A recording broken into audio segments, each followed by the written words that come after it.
তুমি জান্নাতের কোন দরজা দিয়ে যেতে চাও কমেন্টে অবশ্যই জানাও।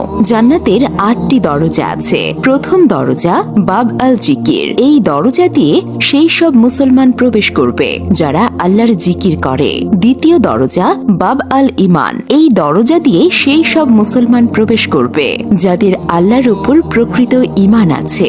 তৃতীয় দরজা বাব আল কাজিমিন। এই দরজা দিয়ে সেই সব মুসলমান প্রবেশ করবে যারা রাগকে নিয়ন্ত্রণ করতে পারে এবং অন্যদের ক্ষমা করে। চতুর্থ দরজা আল হজ। এই দরজা দিয়ে সেই সব মুসলমান প্রবেশ করবে যারা আল্লাহর সন্তুষ্টির জন্য হজ করেছে। পঞ্চম দরজা আল রায়ান। এই দরজা দিয়ে সেই সব মুসলমান প্রবেশ করবে যারা আল্লাহর জন্য রোজা রাখে। ষষ্ঠ দরজা আল সাদাকা।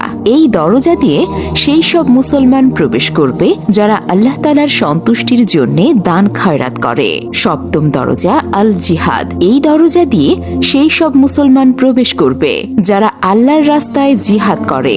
অষ্টম দরজা আল সালাত। এই দরজা দিয়ে সেই সব মুসলমান প্রবেশ করবে যারা নামাজের ব্যাপারে নিয়মিত ছিল।